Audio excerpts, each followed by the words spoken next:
We want to thank you. Come here. Don't sit on the bed at night. No homo. No, just don't get close to the bed. Don't get. First and foremost, I'm not getting in the bed. Shout out to him and what he did. I'm just gonna. Hey, Kevin, when you hosted for Diddy, did you catch any baby oil? You'll see. You asking the wrong person the wrong question. What's your question?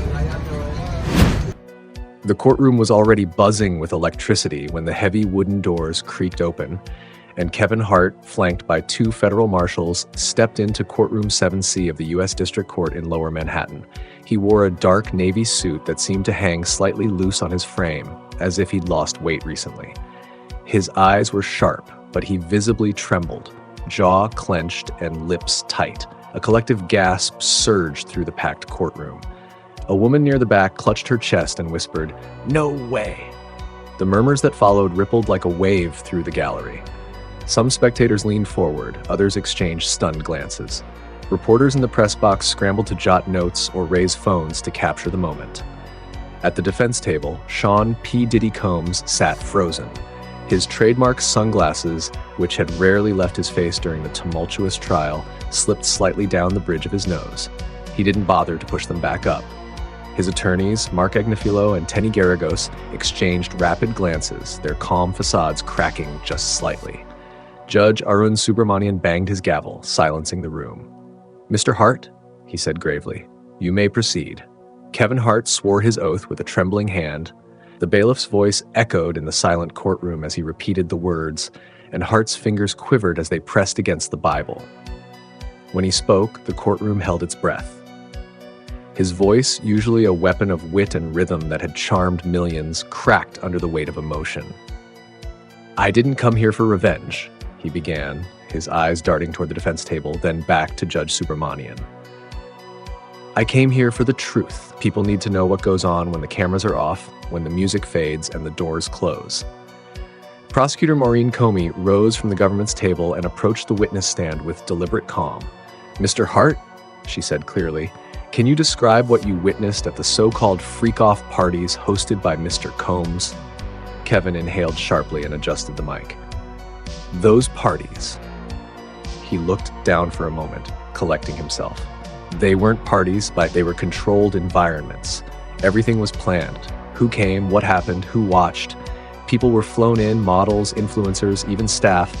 Some of them never knew what they were walking into. He paused. The courtroom was completely still. I saw things no human being should see. People being drugged, people being recorded without their consent. There was this atmosphere, like everyone knew they had to play along, or else. I saw a girl try to leave once. Security stepped in, not to protect her, but to shut her up. There were rules, but not the kind you'd expect. Silence, obedience, image control. Kevin's voice faltered. It wasn't just about sex or drugs. It was about power, control, manipulation. And if you didn't play by the rules, you disappeared. Not literally, but in every way that mattered. Kevin detailed the first piece of evidence. A now infamous surveillance video, sealed from public viewing, labeled Velvet Room 13A. His voice quivered as he spoke, eyes flickering with the memory. "There was a camera in the corner," Hart said slowly. "You can see Diddy orchestrating it all.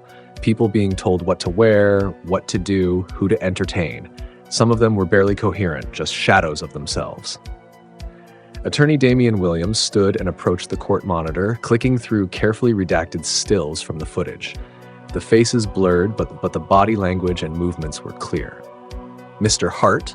Williams asked, pointing to one shadowed figure near the back. "Is that you in the corner?"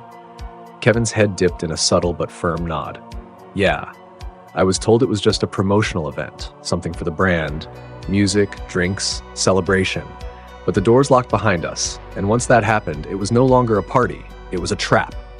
The courtroom absorbed the weight of his words. A gasp echoed through the gallery, followed by a ripple of whispers. Several spectators exchanged wide-eyed looks. Judge Arun Subramanian's gavel struck sharply, demanding silence amid the sudden storm of murmurs. "Order," the judge said firmly. "The court will remain focused." Kevin Hart's eyes scanned the room, gathering himself. The footage was just the beginning, and everyone knew it. The truth, long buried behind velvet curtains and flashing lights, was finally being unveiled. Mark Agnifilo rose slowly from his seat, adjusting his tie with a calculated calmness that contrasted sharply with the tension hanging in the courtroom. His voice carried a cold, cutting edge as he addressed Kevin Hart directly. "Mr. Hart," he began, eyes locking onto the witness, "are you aware that your career has been revived by this case? That your name is now trending more than it has in years?" A sharp murmur rippled through the gallery, the insinuation hanging heavy in the air. Prosecutor Maureen Comey immediately stood. "Objection, Your Honor. This is an attempt to impugn the witness's character and motives." Judge Arun Subramanian nodded firmly. "Sustained. Counsel, please rephrase your question."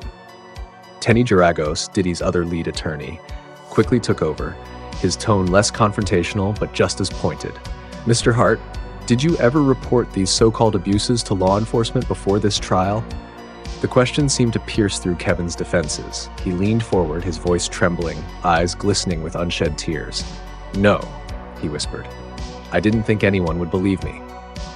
He paused, swallowing hard, then continued, voice thick with emotion. "You don't go against someone like Diddy. You don't just walk into the light and expect to come out unscathed. You just survive." A heavy silence fell across the courtroom, thick with the weight of his words. Some spectators shifted uncomfortably, while others held their breath, waiting for the next move. At the defense table, Sean Combs remained statuesque, staring straight ahead with an expression that was unreadable, neither betraying anger nor remorse. His sunglasses reflected the bright courtroom lights, masking any flicker of emotion. The tension between past and present, power and truth, hung palpably in the air as the trial edged deeper into uncharted territory. Emily Johnson, Assistant U.S. Attorney, stood and approached the courtroom podium with a thick stack of documents in hand. She held up a binder marked Exhibit B, a private ledger of guest contracts recovered during a recent search of a Manhattan property tied to the defendant's business interests. The courtroom fell silent as she carefully placed the binder on the evidence table and opened it to reveal scanned copies of handwritten contracts, all signed and dated. Among the pages was a contract bearing Kevin Hart's signature, dated 2018. The document was labeled a non-disclosure agreement connected to entertainment services. The room absorbed the stark contrast between the clinical legal language and the dark undertone of what it truly meant. Kevin Hart took the stand again and addressed the document with a weary expression. "That document," he began, voice heavy, "it wasn't about comedy, it was about silence." He glanced down for a moment, gathering his thoughts. "That night, I was handed pills." His eyes flicked up, catching the courtroom's attention. "I refused to take them, but others, they didn't." His voice cracked as he recounted the memory. "I saw things I can't unsee. One woman was unconscious for hours, completely out of it, while people danced around her like it was some kind of joke, like she was a prop in a show no one wanted to talk about." The reaction was immediate and visceral. Gasps erupted from the gallery, quickly escalating to soft cries and whispers of shock. A few spectators wiped their eyes. The weight of the revelation was sinking in, the humanity beneath the legal battle now painfully clear. Judge Arun Subramanian's gavel slammed down, demanding order. "I will clear this room if necessary," he warned sternly, his voice cutting through the rising chaos. The courtroom reluctantly settled, the tension mounting as the trial peeled back yet another layer of a grim reality. Throughout the harrowing testimony that painted a disturbing picture of power abused and silence enforced, Sean "Diddy" Combs sat like a statue at the defense table. His exterior remained composed, stoic, unreadable. Clad in a sharply tailored charcoal suit and his ever-present sunglasses, he clenched his jaw and stared straight ahead, barely blinking. Occasionally, he leaned toward Tenny Geragos, whispering something low enough to be lost to the microphones, then returning to his yellow legal pad, scribbling notes with mechanical precision. But even the most guarded masks can crack. Cameras stationed discreetly around the courtroom captured a single fleeting moment that rippled louder than any outburst. It happened when Kevin Hart, his voice tightening with emotion, mentioned the girl in the mirror room, a phrase that hadn't appeared in any official filings or evidence submitted until that moment. The courtroom tensed. Diddy, for the first time, showed visible strain. His hand, previously steady as steel, trembled slightly above the legal pad. He stopped writing, His lips parted barely, as if caught off guard. Then, unmistakably, a tear traced a thin line down his cheek. He wiped it away fast. No words, no change in posture, just that single crack in the armor. The courtroom saw it, the jury noticed. So did the prosecution. A moment passed, pregnant with implication. Was it guilt surfacing after years of suppression? Fear, now that the silence was breaking? Or was it fury? Rage that the tightly controlled empire he'd built was being unraveled in front of cameras and a nation watching? No one could say for sure. Diddy's face resumed its mask of calm within seconds. But the tremor, the tear, and the pause lingered like smoke after a gunshot, evidence of something deep beneath the surface finally breaking through. For the first time during the trial, the question wasn't just about what Diddy had done, but what he felt. Outside the courthouse, chaos reigned. The streets of Lower Manhattan were jammed with a swelling crowd of reporters, fans, activists, and protesters, each group driven by outrage, loyalty, or a hunger for the truth. Barricades strained as onlookers pressed forward, cameras flashing, news vans humming, and voices rising above the winter wind. Signs bobbed above heads in a sea of contradiction. Justice for the silenced and We Believe Kevin were scrawled across poster boards held by activists who'd followed the case from the beginning, many of them survivors of abuse or supporters of Hollywood whistleblowers. A few carried images of Hart's testimony printed in bold quotes. Social media exploded within minutes of Hart's emotional testimony. Celebrities and influencers weighed in, each post adding fuel to the firestorm. Cardi B, never one to mince words, tweeted, "I knew it. Kevin always kept it 100. Some of y'all just now waking up." The tweet was liked over 1.2 million times within hours and shared across every major platform, igniting a wave of solidarity. Meanwhile, Meek Mill's post was more cryptic, but no less powerful. Sometimes the truth hurt, but the fake is worse.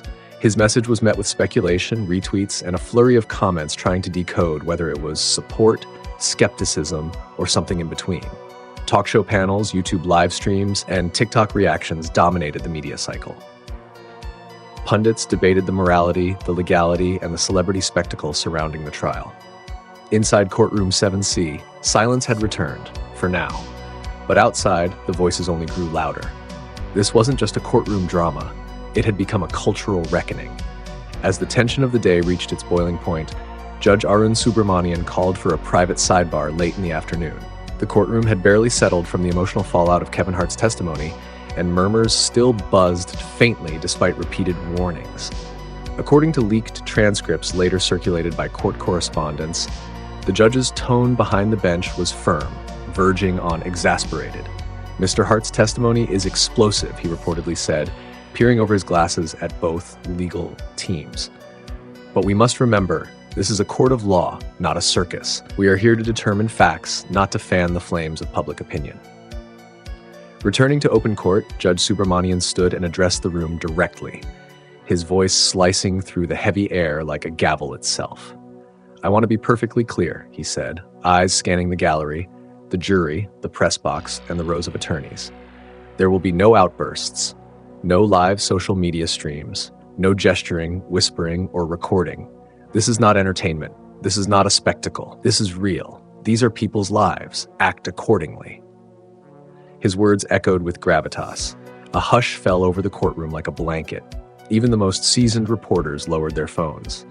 Members of the public who had waited hours to get seats leaned back quietly, chastened. Outside the courthouse, the buzz of protest and press continued, but inside 7C, the gravity of the moment had finally sunk in. Judge Subramanian returned to his seat, adjusted his robes, and gave a nod to the court clerk to proceed. He was not a man interested in headlines, nor in the roles of celebrity or victimhood. He was there for the law. But even the law, in that moment, could feel the weight of something bigger pressing in from all sides. And the judge knew it was only going to get heavier. The courtroom transformed into a battleground of perception as both sides fought to control the narrative. The defense zeroed in on Kevin Hart's motivations, trying to recast his testimony as a calculated vendetta rather than a courageous confession. "You were blacklisted from a Ciroc campaign, were you not?" Defense attorney Tenny Giragos asked, her tone sharp with implication. Kevin didn't blink. "Yeah." he said steadily, because I asked questions no one else would. His voice didn't waver, but the tension in the room spiked. The implication was clear. The defense was attempting to show Hart as a bitter outsider, leveraging the trial to reclaim relevance and exact revenge on a man who once held sway over the entertainment industry. But the prosecution wasn't retreating. Assistant U.S. Attorney Emily Johnson addressed the press outside the courthouse with a calm resolve. "What we've heard is only the beginning," she said. "We have more witnesses, and we have even more disturbing documentation of Mr. Combs' alleged behavior. The truth doesn't need embellishment. It needs light." Inside the courtroom and out, it was clear the case wasn't just about evidence. It was about who the jury and the public chose to believe. Visibly drained, stepped off the witness stand and collapsed into his wife Iniko's waiting arms. Tears streamed down his face as he whispered, "I'm sorry, but they needed to know." Across the room, Sean "Diddy" Combs was quietly escorted out a side entrance by U.S. Marshals, expression unreadable, his silence louder than any denial. No statements, no glances back, just the sound of footsteps echoing into the unknown.